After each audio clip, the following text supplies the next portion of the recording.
It's one price if you want to pay with a check and get a receipt. It's often another lower price if you pay cash. Individually, it seems like just a little thing, a deal that doesn't add up to corruption or anything, right?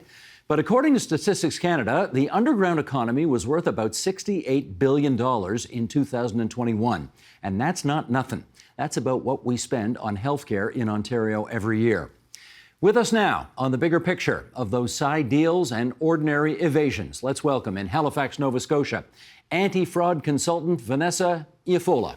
In Winnipeg, Manitoba, Michelle Gallant, professor in the University of Manitoba's Faculty of Law, and in the nation's capital, Noah Arshenov, founder and managing director of ACT International Consulting. And it's good to have you three with us here on TVO tonight. Michelle, to you first. The underground economy, of course, referring to activities whose goal is, basically not to pay taxes.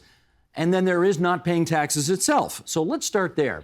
Between 2014 and 2018, I'm told roughly $112 billion did not find their way into public coffers that should have.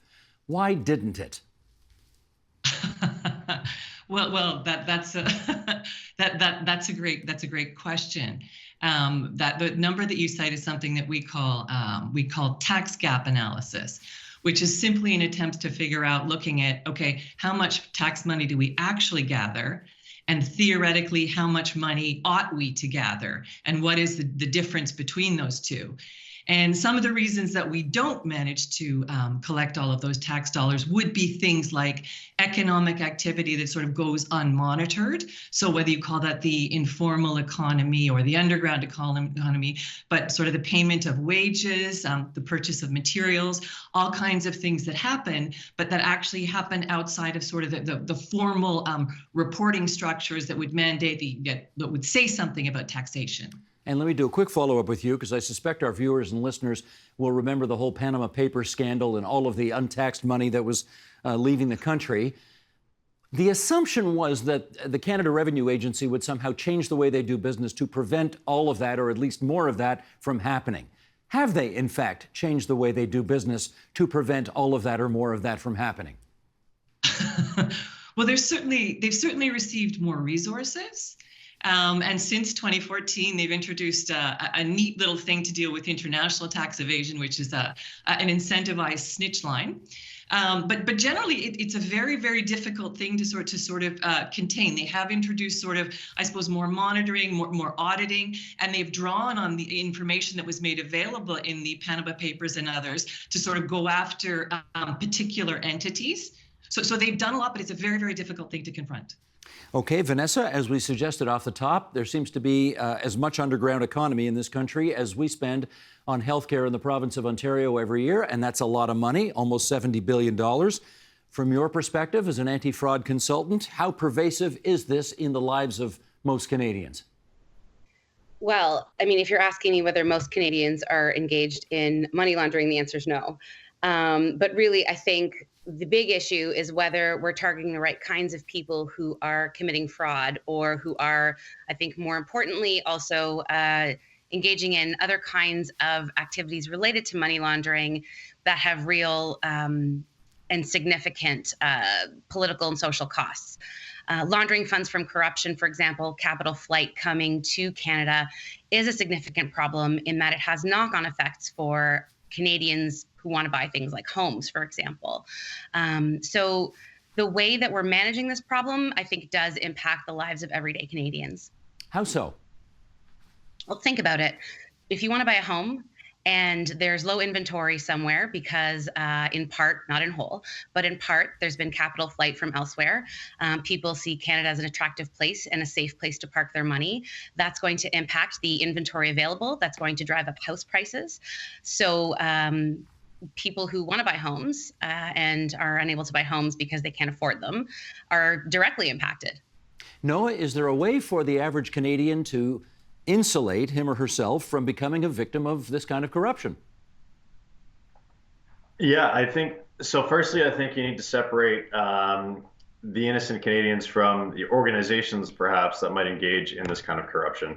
When we're talking about capital flight and that kind of thing, it's often not just people in their individual names that are investing in, for example, residential real estate. It might be done through shell companies, anonymous companies, with the very intention of disguising who that person is behind it. And so I think for the average Canadian, the way you really need to insulate yourself is that you have to be separated out from those shell companies, those anonymous companies. Separated out means what? So, for example, if we're going to go after the owners of those shell companies, I think we need ways in which we can hold organizations responsible that is very different from holding individuals responsible. And we have some of this in our legal framework, where kind of the responsibility of organizations versus individuals.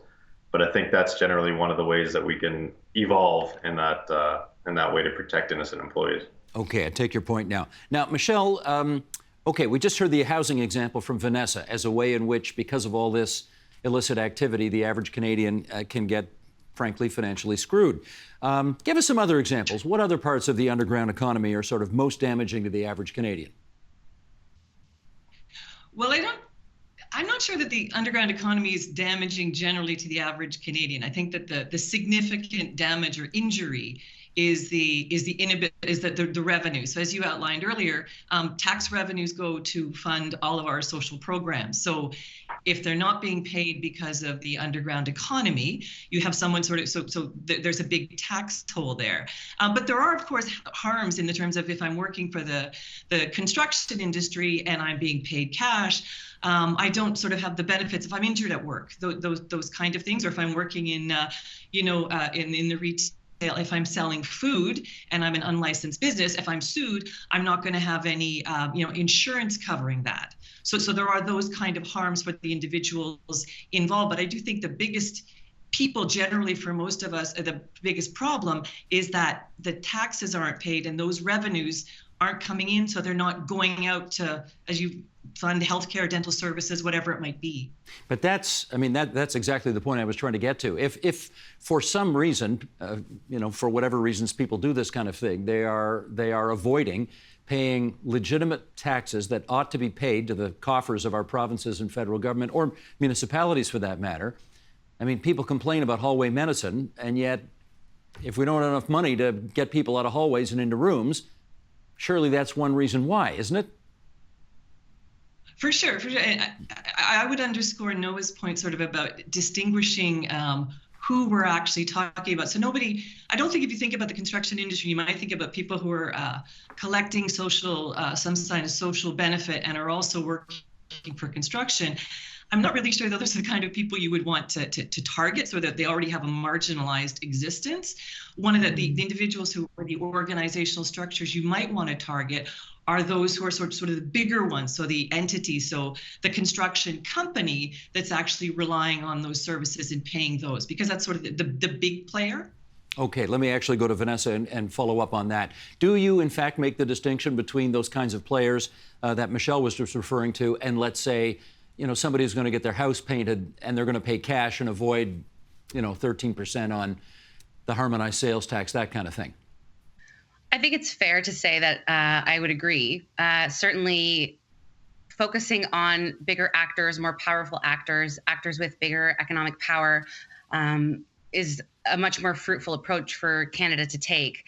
I would hate to see us use our resources to police the very small fish, people who are perhaps, waitresses who make very little and rely on tips, as opposed to focusing on the corporate entities, especially because those are the corporate entities who have access to those shell companies that Noah was discussing. They're the entities that are using these specific legal tools and legal mechanisms to consolidate their economic power to continue to profit. And that's really where we need to be putting our attention. Well, Noah, let's get a sense of how big this really is. I know the Canadian people seem to think it's a big deal because Angus Reid last year surveyed Canadians, and apparently 80% said money laundering is a big or a very big problem for Canada. Are they right? Yeah, all you have to do is look at what's been happening in BC recently with the Cullen Commission that investigated, money laundering in the province. It is a big issue. It is a big issue. But I think to my co-panelists' points, I think you do have to go after the big fish. I think going after the little person who's making a little bit of cash on the side is not the way to target it and to change things.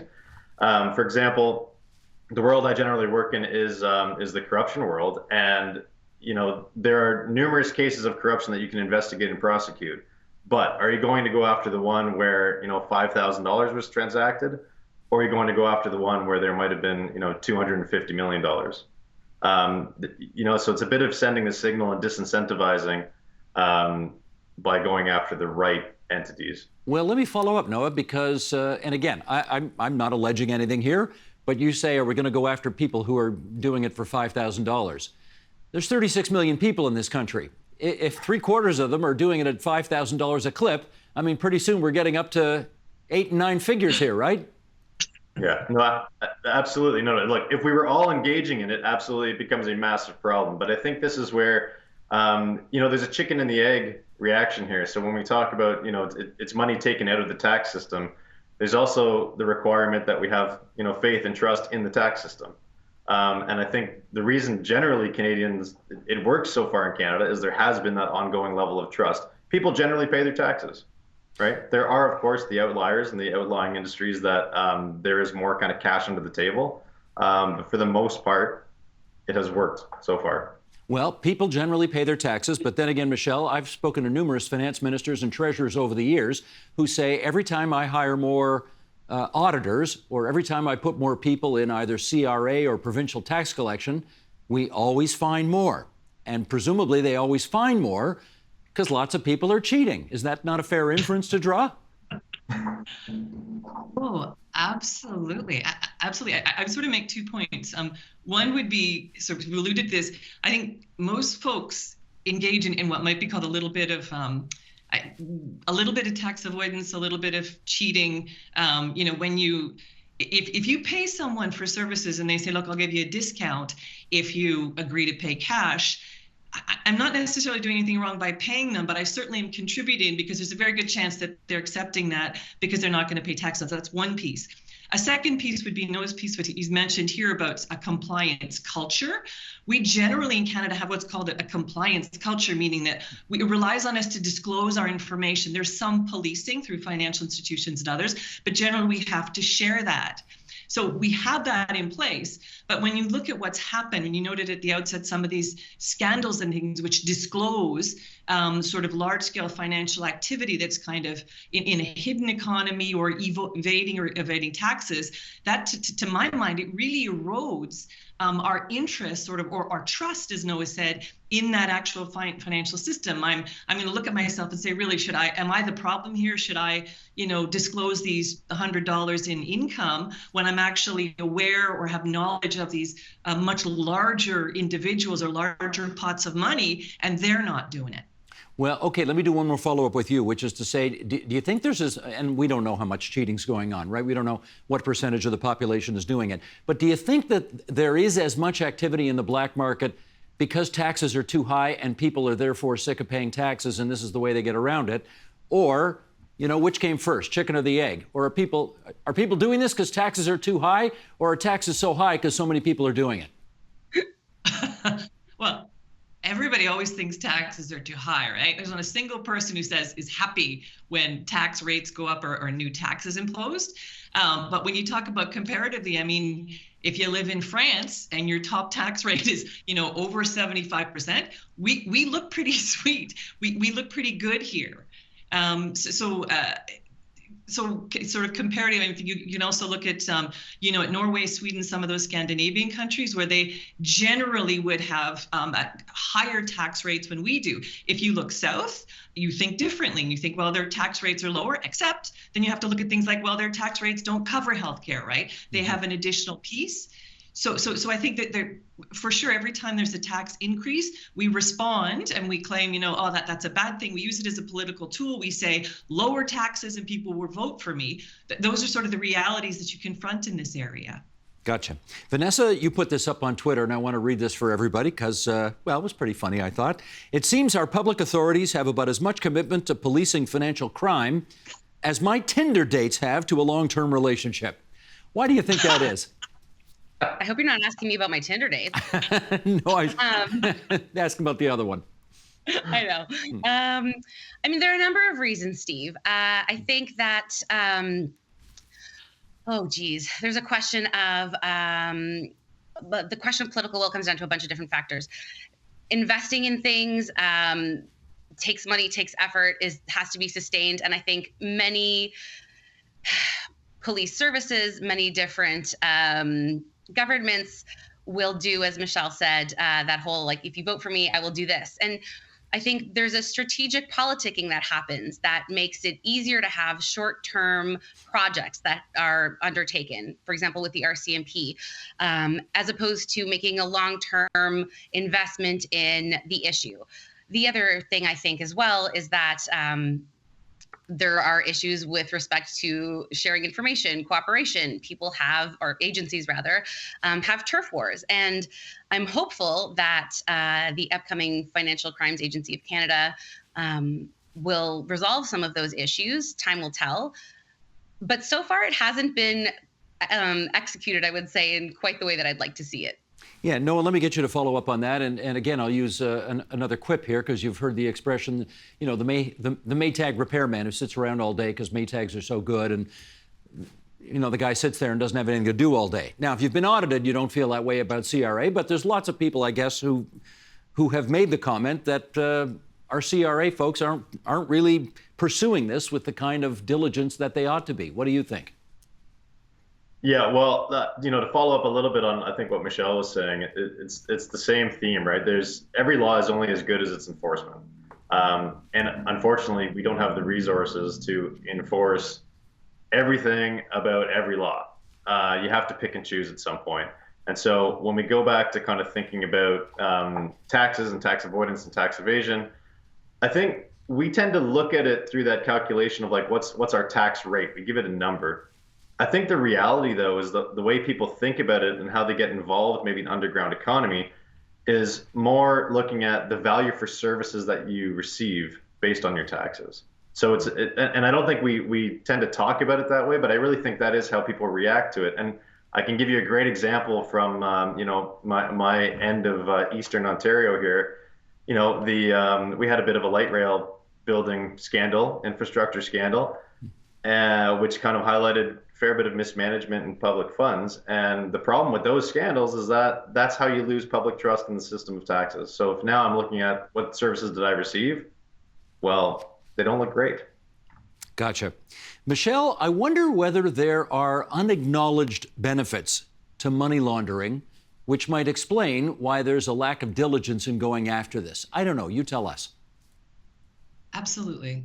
Absolutely. When you tell me Vanessa's earlier point about the housing market, and sort of when you think about the housing market in British Columbia, you know, the value of those houses, people sold those homes. So if you're interested in selling your home and somebody's laundering money, they'll give you a lot more. So that puffing of, you know, to a certain extent, everyone is, if you own those homes, you're very happy that the amount of money, even dirty, clean, whatever, but when it's dirty money, there's a huge financial benefit there. If I'm a real estate agent and the money is hot, I'm making money, like on all those laundering transactions. If I'm a lawyer, I'm doing all the legal work for those. And again, there's a huge financial benefit to me. And when you think, just sort of to cast a different piece on this, some folks would say things like, you know, there are entire countries that have been built around, they might not use the language of money laundering, but they're sort of marketing things like financial secrecy. And then those countries have very strong economies. They're places where, some of them are places where you would like to live. And so when you think about money laundering as an activity, there are all kinds of financial benefits that attach to that, including the fact that, as I said, entire global state economies have been built around, to a certain extent, helping to folks to launder a little bit of money.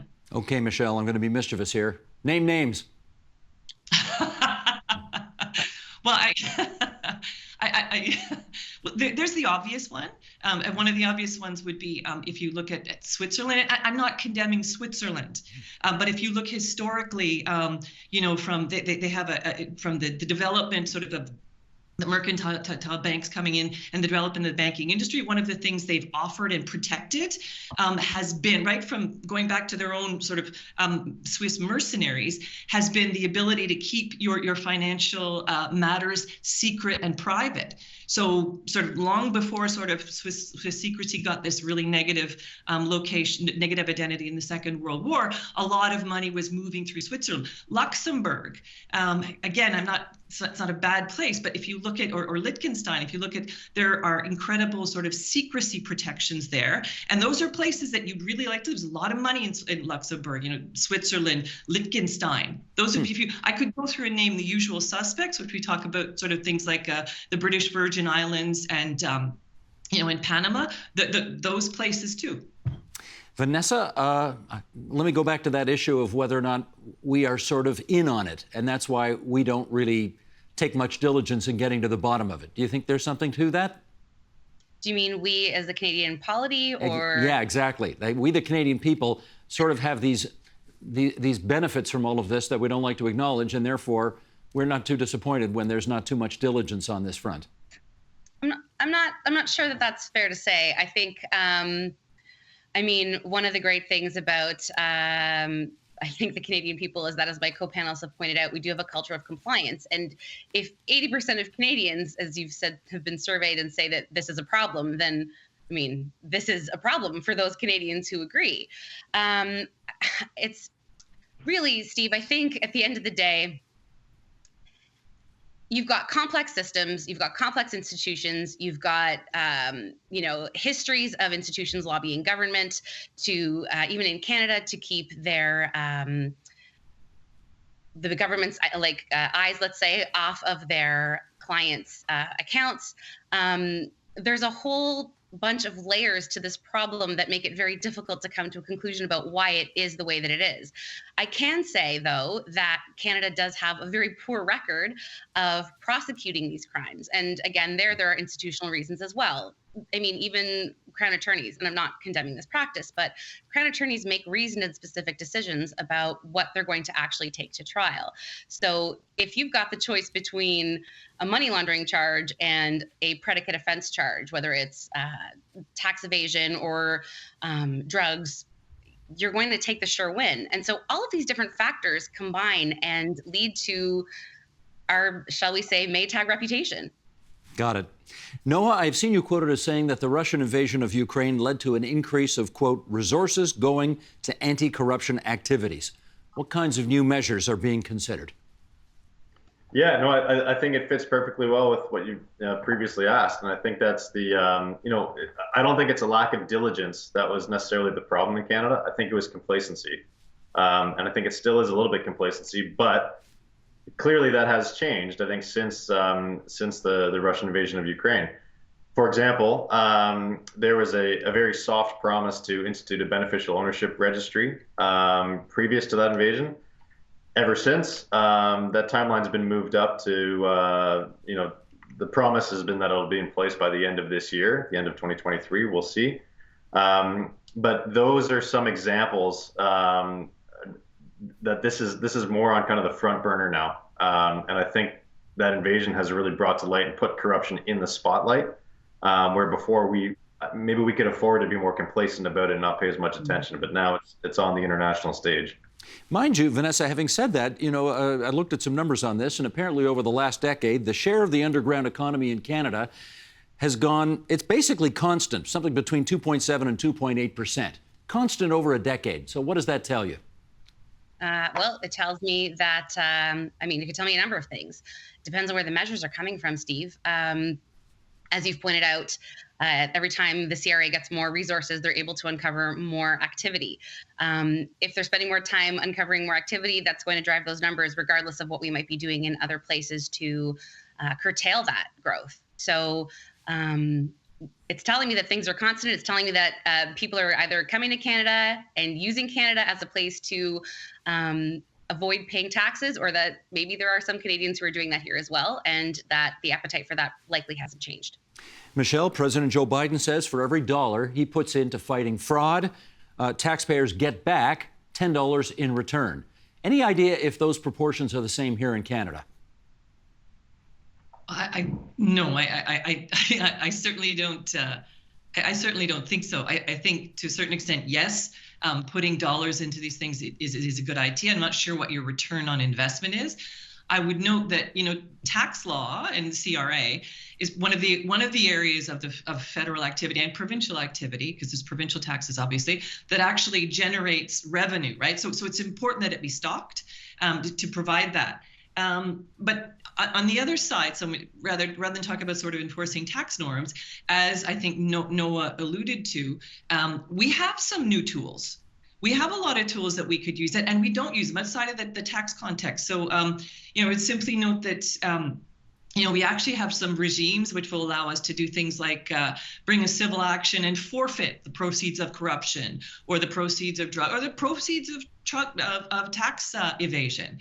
But we don't regularly use those tools. We use those tools for drug crimes, for drug activity, but we don't use them to sort of enforce the law against other kinds of underlying criminal activity.